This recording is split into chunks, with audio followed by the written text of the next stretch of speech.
Bueno, buenos días a todos. Vamos a dar comienzo a esta serie de charlas organizadas por el servicio. Y vamos a comenzar en esta oportunidad por atención inicial del paciente politraumatizado, ¿sí? Para empezar, vamos a definir lo que es un paciente politraumatizado, es decir, aquel paciente que involucra en el trauma a la afectación de dos o más sistemas. Para empezar un poco el enfoque y el estudio de este paciente, siempre existen, y decimos que existe una relación entre lo que es la cinemática del trauma, la energía involucrada por el trauma y obviamente la comorbilidad y característica del paciente, que esos son los tres aspectos a tener en cuenta frente a un paciente politraumatizado, ¿sí? Recordemos, tratemos de recordar bien la definición. Entonces, involucra en primera instancia una cinemática del trauma, es decir, una energía involucrada que se transmite y que produce una lesión, y que es muy importante entender de que esa es una asociación directa y que es importante recabar cómo es que se produjo ese trauma. Para eso vamos a hacer una serie de características en cuanto a la forma de impacto. Si es un impacto frontal, acá están resaltadas algunas de las lesiones que uno lógicamente va a poder pensar rápidamente ante un trauma de impacto frontal, pero que pueden ser a veces pasadas por alto y olvidadas. Entonces, por ejemplo, en el caso de una colisión de frente con el cráneo de la persona y del paciente, puede haber lesiones aórticas, después con lesiones posteriores o por estiramiento puede haber lesiones cervicales, y así una serie de ejemplos que vamos a ir pasando, que en realidad la idea es esto, es pensar siempre en el impacto, en qué tipo de impacto, en el eje del impacto y en la lesión directa e indirecta, es decir, un poco más solapada que puede tener el paciente. Lo mismo pasa con en cuanto a la cinemática que involucra moto-auto, lesiones espinales, compresiones espinales, en la que involucra moto-auto en cuanto a la superficie del vehículo también, que también tiene un poco que ver también con cómo fue el impacto, si fue frontal, si fue lateral, si fue posterior, ¿sí? Y acá queríamos resaltar también un poco las lesiones de los automotos, donde están involucrados los elementos de seguridad, que también son diferentes si uno tiene un cinturón de seguridad de 2 puntos o de 1 punto. Por ejemplo, en el caso de los elementos de seguridad de 1 punto, en donde solamente hacen una fijación de la pelvis, ¿sí? Se pueden observar fracturas, por ejemplo, conocidas como las fracturas de Janssen, que es una lesión a nivel vertebral y ligamentaria, ¿sí? Que puede ser obviamente de dos tipos, a 1 nivel, a 2 niveles, ¿sí? Y que muchas veces solamente, esto es un ejemplo para ver de que solamente con el conocimiento de la cinemática y de el tipo de impacto y el tipo de transmisión, uno puede predecir rápidamente las lesiones. Acá por ejemplo una imagen radiológica también de cómo se vería este tipo de fractura y, como decíamos anteriormente, en qué paciente lo podemos aplicar. Otra característica del paciente politraumatizado de alta energía, donde fue involucrada una alta velocidad, que dependiendo de la bibliografía, ATLS menciona 32 kilómetros en caso de autos o vehículos, y por ejemplo, otras bibliografías mencionan más de 100 kilómetros por hora. Es la triada de Waddell, que tiene que ver con una fractura de fémur, tibia o peroné, una lesión torácica y una lesión craneofacial, ¿sí? Así que bueno, como ven, diferentes características, vamos a seguir un poco lo mismo, relacionadas con el auto o no relacionadas con, perdón, relacionadas con las motos. Lo vuelta a lo mismo, cómo la cinemática predice y nos puede orientar hacia la lesión que uno tiene que ir a buscar. Obviamente lo mismo pasa con la caída, que acá le dejamos la definición, digamos, lo que sería una caída de alto impacto, ¿sí? Más de 10, 18 metros, ¿sí? Que fíjense que esta altura tiene una lesión, lo que se llama una lesión mortal en el 50% de los pacientes, el 50% de los pacientes con una caída de este tipo va a, lamentablemente, perder la vida, ¿sí? Y que se calcula como de 3 metros ya cuando es de significancia, ¿sí? Como decíamos, el otro pilar es conocer al paciente, es decir, las características del paciente. Y bueno, para eso, hablando o haciendo hecho un poco de mención a la cinemática del trauma, tenemos que conocer obviamente los signos vitales del paciente, ¿sí? También el tipo de lesión anatómica que se genere y también obviamente las comorbilidades. Para hablar de lo que es un trauma politrauma de alto impacto son ciertas características que nos gustaría que esto se pueda ir pesquisando, detallando y recabando en cada paciente, porque es fundamental para definir que ese politrauma es grave, ¿sí? Porque cumple algunos de estos criterios ya tanto en la cinemática o en las características del paciente. Y una, por ejemplo, de las cinemáticas son que el trauma sea penetrante, que tenga o presente un tórax inestable o deformidades de miembros inferiores, o que una extremidad esté aplastada o genere una amputación traumática o una lesión expuesta, o que sea fracturas proximales de huesos largos en dos o más partes, o fractura peliana. Además de que genere o que el paciente tenga alguna parálisis. Esas son todas lesiones que rápidamente nos hacen pensar en un politrauma grave, es decir, con factores de alto impacto. ¿Qué significa eso? Donde la energía involucrada y transmitida fue muy importante y fue muy dañina. Otro más, obviamente, son las caídas, mayor de 6 metros, de 3 metros en pediátricos, la relación entre motos y vehículos, en donde hay, o por lo menos, no sé si se ve acá el cursor, una intrusión, es decir, una lesión de alguno de los lados del vehículo mayor de 45 o del lado del ocupante mayor de 30 centímetros, ¿sí? Donde hay una excepción parcial o total de la persona o muerte de un acompañante, o donde haya sido involucrado la lesión de un vehículo con el peatón a una velocidad mayor a 32 en moto o en vehículo, ¿sí? Además, las comorbilidades, adultos mayores de 65, pensar siempre de que no quedarse tranquilo, obviamente si tienen una TEA menos de 100, 110, aún más, embarazadas y niños, y obviamente la presencia de alguna consumo de anticoagulantes o un traumatismo desde ya, ¿sí? Con alguna alteración en el nivel de conciencia. Y recabado todo esto, sabiendo cómo fue, qué tipo de pacientes tenemos enfrente, cómo fue la cinemática, conociendo las características de esa cinemática, viene lo que es obviamente la evaluación fundamental, el ABCD, que realizamos en todo paciente, y es obviamente la exposición, que lo que hace mención con estas flechas es que esto siempre tiene que ser dinámico, ¿sí?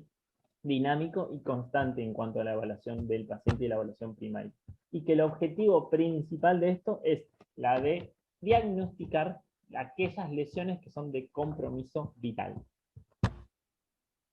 Así, por lo tanto, vamos a hacer un pesquisaje, o sea, una realización del ABC de manera cuidada, porque estamos hablando de un paciente de trauma, entonces, de politraumatizado, entonces vamos a tratar de cuidar la estabilización cervical, tratando de evaluar en el A las obstrucciones, que obviamente por ser un paciente traumatizado pueden ser por cuerpos extraños, pueden ser por fracturas maxilofaciales, donde bueno, ahí vamos a tener diferentes dispositivos con contraindicaciones precisas. Atento a la cánula orofaringe, contraindicada en pacientes conscientes, ¿sí? O la cánula nasofaringea, que está contraindicada ante la sospecha de un paciente con fractura de cráneo. La evaluación del nivel de conciencia, de la presencia de secreciones, el tipo de esfuerzo respiratorio, donde ahí ya vamos a poder evaluar y hacer una distinción de lo que es un paciente con un compromiso de la vía aérea, es decir, una obstrucción, de un paciente donde tiene un compromiso de la ventilación, ¿sí? Es decir, de la oxigenación, como para ir diferenciando dos niveles diferentes y dos características diferentes en cuanto al manejo del A y del B. Para eso tenemos diferentes predictores que uno va evaluando rápidamente. La sigla más conocida, tal vez, que muchas veces se utiliza la sigla Lemon, que es bastante amplia, que tiene que ver con mirar, inspeccionar las características de la vía aérea, ¿sí? Si presencia de extraños, secreciones, puede evaluar el 332, que tiene que ver con algunos predictores de vía aérea dificultosa, el Malampati, el Corman, que es a la laringoscopía. Después las obstrucciones y la movilidad cervical, que lo que nos gusta de esta sigla es que tiene en cuenta la movilidad cervical, que es tan importante para el paciente traumatizado. Acá tenemos, bueno, la escala, la de Corman y la de Malampati y la de Corman debajo. Fíjense que estas flechas hacen referencia a que todo esto es muy dinámico, que un paciente con un Malampati 2, 3 puede modificarse, puede cambiarse y generar un Corman 4 o 3, dependiendo obviamente de todos estos predictores que vamos hablando, que vamos mencionando previamente. Otro, en cuanto a la movilidad cervical, es muy importante tener en cuenta, sé que estamos hablando mucho de pacientes politraumatizado, es decir, politraumatizado y politraumatizado grave, pero existe también estudios que relevaron de aquellos pacientes con trauma, es decir, que no estrictamente tenían un compromiso de 2 o más sistemas, en donde se evidenció y se estudió la necesidad, o sea, la utilidad, esta es la sigla Nexus, significa la utilización y necesidad de la realización de una radiografía en servicios de emergencia, que se realizó a partir de 2000, como para hacer un poco más selectivo la utilización de los recursos y ser más eficiente en cuanto a la atención. Entonces se realizaron la escala Nexus, que se estudió en 34.000 pacientes, obviamente de trauma cerrado, que es la característica del estudio de estos pacientes, que estaban vigiles, orientados a que no tenían un gran compromiso, no era un politrauma grave, ¿sí? Y que fueron, todas estas radiografías de esos 34.000 pacientes se realizaron a lo largo de 21 centros.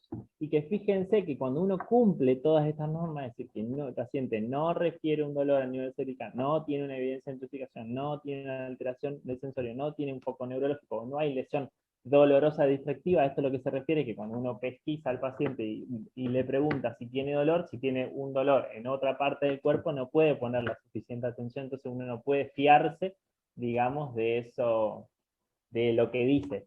Si se cumplen todos estos no, es decir, estos criterios de exclusión, no, ante la ausencia de uno de estos sí tenía una indicación de un estudio radiológico, pero ante estos no estaría indicado. Y fíjense que el margen de error de 34.000 pacientes estudiados de 1 en 4.000, ¿sí? Y que tiene una sensibilidad del 92% y que los restantes 8% no presentaron daño. ¿Sí? Fíjense que importante es poder conocer esta regla de exclusión.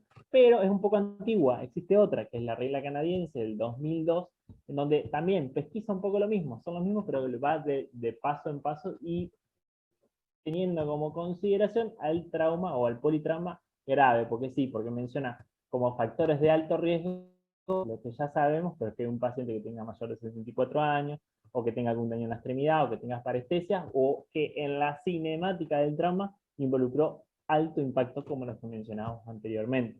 ¿Sí? Entonces ahí, si algo de eso deja duda, es decir, si tiene alguno de esos criterios de alto riesgo, no. Sí, hay que hacer una radiografía. Si tiene bajo riesgo, paciente que tuvo un impacto posterior, que permaneció sentado en el servicio de emergencia, que esto es bastante común, llegan a veces sentados o por sus propios medios, o que ingresó ambulatoriamente, o que tiene un comienzo como que deja dudas más tardío de un dolor, de una alteración, si deja duda y tiene todo esto, si no se cumple con esto, sí está indicada una radiografía. Entonces, si no tenemos un paciente de alto riesgo, si tenemos un paciente de bajo riesgo, y si además tiene una movilidad cervical conservada, todos esos criterios cumplidos nos permitan no realizar una radiografía, pero si deja duda en cualquiera de estos, sí estaría indicada la radiografía. Y esto fue validado en 8.000 pacientes, o sea, estudiado en 8.900 pacientes y validado en 8.200 pacientes, y fíjense con una escala de Gauss de 15-15, obviamente pacientes alertas, todo esto, en 9 centros diferentes y que tuvo una mayor sensibilidad comparado con el anterior escala de predictiva. ¿Sí? Como decíamos, lo importante del ABC es la detección de las lesiones de compromiso vital. Lo que nos interesa recabar y resaltar en este punto es cómo el B, es decir, la ventilación, no, tiene diferentes componentes a evaluar, es decir, el componente de los pilares del componente pulmonar, es decir, la pared torácica y el diafragma. Entonces, a nivel de esos diferentes tres pilares, existen diferentes lesiones que pueden comprometer de manera vital al paciente, como es el neumotórax de tensión, como es el taponamiento cardíaco, el neumotórax masivo, el tórax inestable o abierto, la contusión pulmonar y la rotura diafragmática.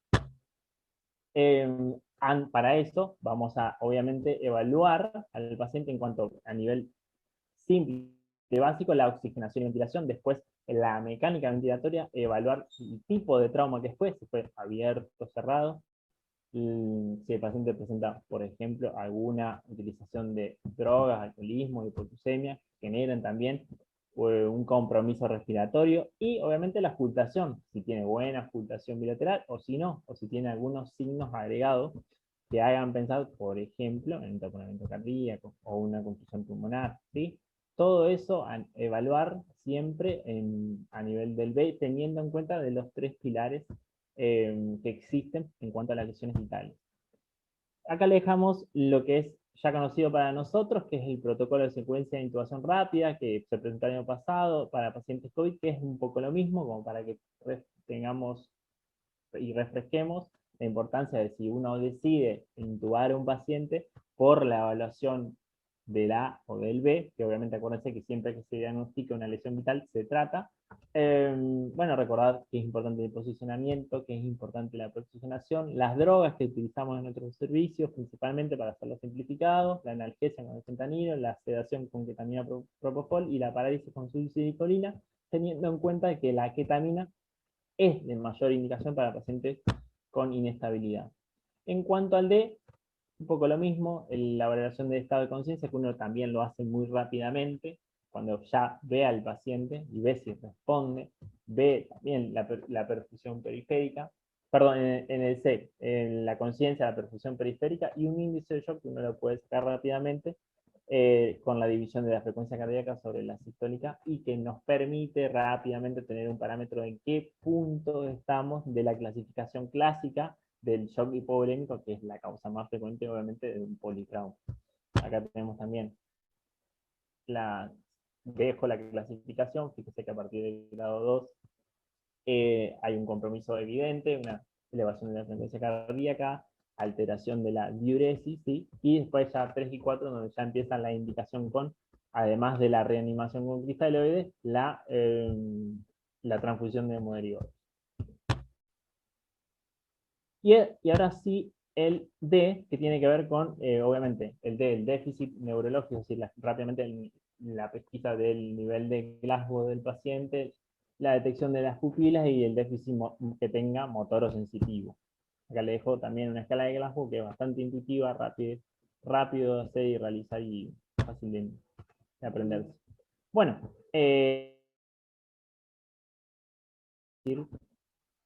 penetrante o no.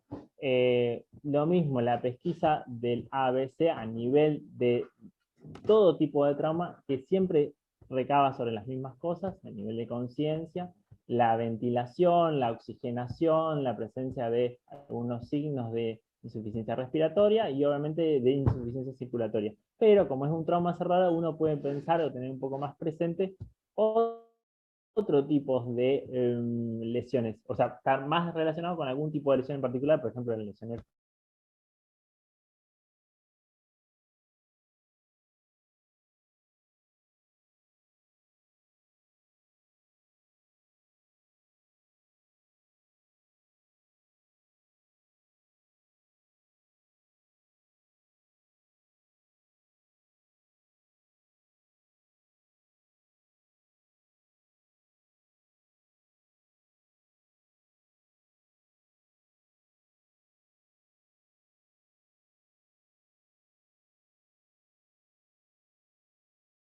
La evaluación del ABC, que es lo mismo, pero uno con la presencia de un trauma cerrado puede pensar y predecir algunas lesiones más frecuentes que otras.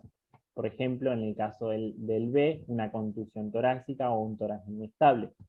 Por tanto, la importancia de la realización de estudio por imagen o a la realización de un ECOFAS, un sangrado retroperitoneal, ¿sí? O una pelvis inestable ante un paciente chocado, ¿sí? Y en caso de un tórax penetrante, bueno, pensar obviamente en un tórax abierto, en un sangrado severo, en una hemorragia interna o externa.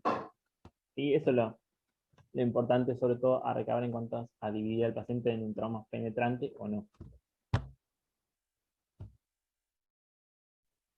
Bien, bueno, las radiografías un poco ya hablamos, obviamente las radiografías ampliamente conocidas, radiografía de tórax, de pelvis y radiografía cervical, pero ya hablamos de la importancia de la radiografía cervical o no. Y para realizar un pequeño asterisco en cuanto a lo que es la radiografía famosa panorámica de pelvis, Rosen nos indica que la sensibilidad en realidad para la detección de todas las lesiones y fracturas de pelvis es baja, ¿sí? Pero nos permite realizar y tener una alerta ante la posibilidad de alguna inestabilidad de la pelvis, ya sea por una estabilidad vertical o anterior-posterior que nos alerte la necesidad de un tratamiento o de una embolización o de una cirugía para la fijación de la pelvis y control de esa hemorragia. Así que no es que uno hace una radiografía de pelvis buscando todas las lesiones, sino que realiza teniendo un panorama de qué es lo que el paciente podría necesitar rápidamente para la solución, digamos, de su problema. En cuanto a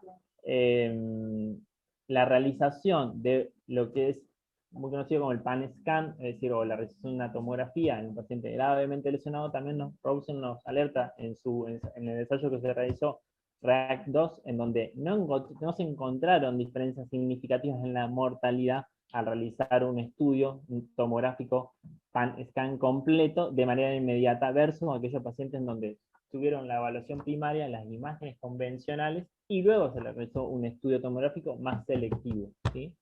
Para tenerlo en cuenta. Después la evaluación y el laboratorio completo, obviamente buscando la pesquisa del fallo orgánico y multisistémico, teniendo en cuenta en algunas características como por ejemplo en pacientes mayores de 55 años, la realización del electrocardiograma y en mujeres fértiles del test de embarazo. Luego de la evaluación primaria, pesquisar, una vez que el paciente tiene una estabilidad y se le descartaron lesiones de riesgo vital, podemos hacer una evaluación un poco más amplia, ¿sí? Buscando alergias, medicamentos, un poco más de patologías previas, teniendo en cuenta la consideración de cuáles fueron, bueno, su última alimentación o los eventos relacionados más específicamente con eso. Bien, bueno, en cuanto al terapéutico, el manejo terapéutico en general, un poco ya lo fuimos hablando, un poco de asegurar la vía aérea, asegurar la oxigenación y buena ventilación, tener en cuenta los pilares de la ventilación. Y bueno, en cuanto al C, acá le voy a pasar el mando a Lu, que va a hacer una explicación un poco más detallada sobre eso. Bueno, pasando un poco a la hemodinamia, ¿sí? La importancia que tienen las hemorragias tanto internas como externas en todo paciente politraumatizado, ya que es una de las causas más frecuentes del shock hipovolémico.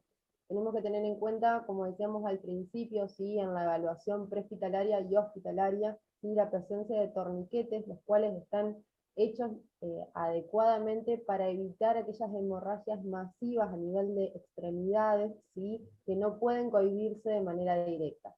Por lo cual el torniquete tiene un papel fundamental siempre y cuando esté bien colocado y cumpla su función, que es cohibir la hemorragia, ¿sí? Solamente se va a retirar en quirófano cuando se vaya, obviamente, a lo que se dice vulgarmente cerrar la canilla, ¿sí?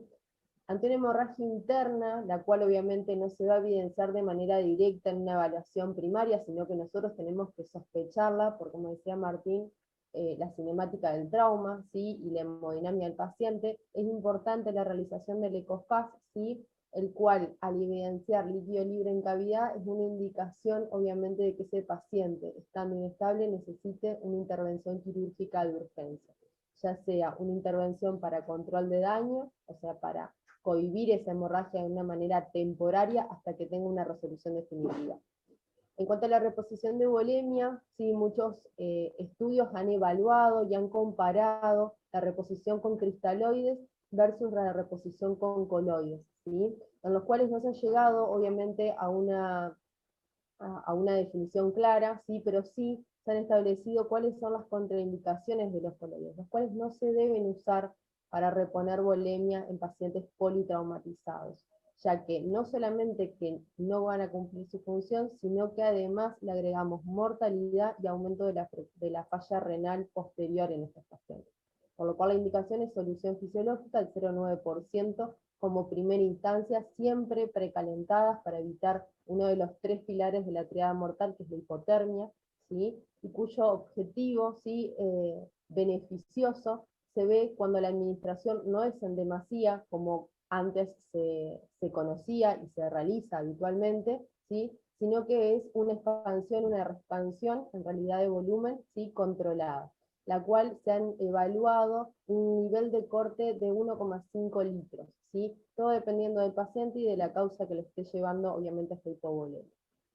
Como ven, en el trabajo del CRASH 2, ¿sí? Se ha evaluado cuál es el beneficio del ácido tranexámico, ¿sí? Que tanto van a ver en la urgencia. El ácido tranexámico es un antifibrinolítico, como sabemos, la causa que lleva a las complicaciones en un shock hipovolémico, es necesario tener en cuenta en qué momento lo debemos pasar y en qué pacientes, ¿sí? Su beneficio se da en menos de 3 horas de producido el evento, ¿sí? Y en menos de 1 hora disminuye la mortalidad por hemorragia en un 32%. Y más tardíamente, como les decía, menor a 3 horas en un 21%. Obviamente que después de pasadas las 3 horas no tiene un beneficio el ácido tranexámico, por lo cual empieza a ser potencialmente nocivo y aumenta la mortalidad de estos pacientes. ¿En qué proporción lo debemos pasar? Se realiza un bolo de 1 gramo, ¿sí? Nosotros tenemos ampollas de 500 miligramos, por lo cual son 2 ampollas, a pasar en 10 minutos de manera endovenosa, ¿sí? Hasta 3 horas de producido el trauma. Y después un mantenimiento que se da de 1 gramo en 8 horas. ¿En qué pacientes? En pacientes politraumatizados con un shock hipovolémico, pacientes con traumatismo de cráneo leve o moderado que tengan evidencia de algún sangrado, y obviamente las hemorragias postparto, que es el primer estudio que se hizo evaluando el beneficio del ácido tranexámico. Otro de las cuestiones a tener en cuenta en un paciente politraumatizado es el concepto de hipotensión permisiva, ¿sí? Este concepto en realidad viene aparejado a lo que decíamos anteriormente, a no sobreexpandir a los pacientes, porque no solamente que vamos a aumentar la generación de hipotermia, sino que también vamos a generar una hemodilución de los factores de la coagulación, que es lo que queremos evitar, ¿sí? No lograr obviamente cifras tensionales normales, ¿sí? Pero sí, más allá de que no tenga un valor predeterminado, se ha establecido que mantener una sistólica entre 70 y 80 mantendría así una hipotensión permisiva previa a una cirugía definitiva. Entre 60 y 70, perdón. ¿Cuál es el objetivo? Obviamente, pasar todo obviamente mantener una perfusión adecuada a los órganos vitales, ¿sí? Permitiendo obviamente que no se genere ni la acidosis, perpetuar la acidosis y perpetuar la hipotensión. En cuanto al concepto de hemorragias masivas, tenemos que saber que no todo paciente politraumatizado que viene con hemorragia necesita una politransfusión, pero sí tener en cuenta que una pérdida de la volemia total en menos de 24 horas, o una pérdida del 50% de la volemia en 3 horas, ¿sí? Lo que equivale a 150 mililitros por minuto, ¿sí? Eso nos habla de que ese paciente va a necesitar activar un protocolo de transfusión masiva. El protocolo de transfusión masiva, diversos estudios han demostrado y han estudiado cuál es la correlación y qué es lo que debemos transfundir. Obviamente que la regla son glóbulos rojos, plasmas y plaquetas. ¿Cuál es el protocolo que se está estudiando? Protocolo de relación. Un glóbulo rojo, uno de plasma y uno de plaqueta. A su vez, como ven abajo en el estudio de 2015 de JAMA, lo que estudia es cuál es la relación entre pasar más glóbulos rojos que plasmas y plaquetas o pasar la proporción a la misma. No se ha encontrado una diferencia significativa en la mortalidad posterior a los 30 días y a los 30 días del politrauma. Por lo cual, el protocolo que nosotros establecemos es pasar una unidad de glóbulos rojos, una de plaquetas y una de plasma. Y por último, ahí paso con... Bien, y por último conocer y mencionar de que existe, obviamente en altos centros de trauma, la utilización de lo que se conoce como REBOR, que es la resucitación por oclusión endovascular por balón de la aorta. Obviamente esto tiene indicaciones en el trauma grave o la exsanguinación intraoperatoria. La utilización de esta terapia de resucitación endovascular tiene diferentes zonas que tienen que ver obviamente con la obstrucción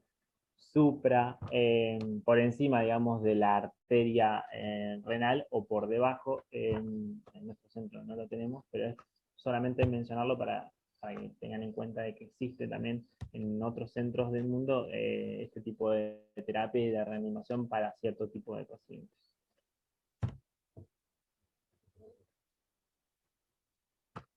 Bueno, ahora lo que les vamos a mostrar a continuación es el protocolo armado a partir obviamente del estudio del paciente politraumatizado, más que nada para poder finalizar y cerrar, ¿sí?, cuál es el concepto que queremos transmitir y obviamente cuál es la terapéutica que debemos brindar y las pautas de arma que debemos tener.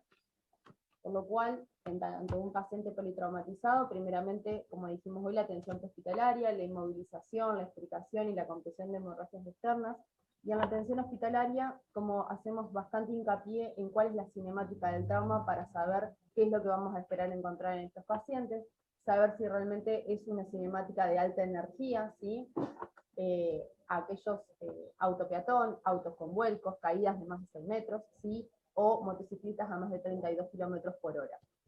Evaluación primaria, entonces dijimos el ABC, ABCDE, ¿sí? La monitorización del paciente es primordial apenas ingresa, para poder establecer si ese paciente es estable o está inestable, ¿sí? Después, los exámenes complementarios, la ecografía, el IFAS, la ecografía cervical, de tórax y de pelvis, en el caso de que sea un paciente con sospecha de impacto de alta energía, y obviamente el grupo y factor en el caso de que vaya a necesitar alguna intervención quirúrgica.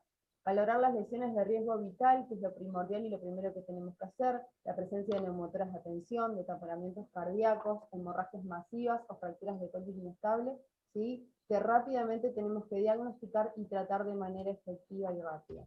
Y el tratamiento general, como les nombraba anteriormente, la presencia de la hipotensión permisiva y el ácido tranexámico, y que no hacer, que es lo más importante, que es no remover los torniquetes, no permitir que el paciente esté más de 2 horas en una tabla espinal, ¿sí? Por las alteraciones y las complicaciones que trae aparejada, y obviamente no olvidarse del dolor que es primordial en estos pacientes.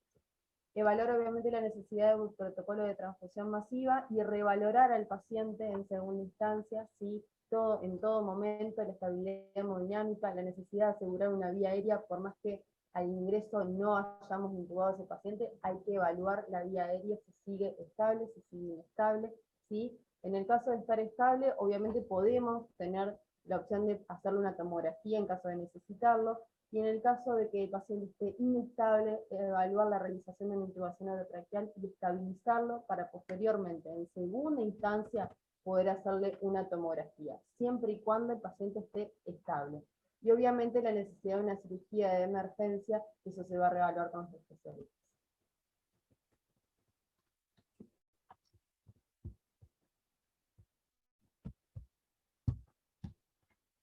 Bueno, primero, muchas gracias por participar, y si alguien tiene alguna pregunta y podemos resolverla entre todos.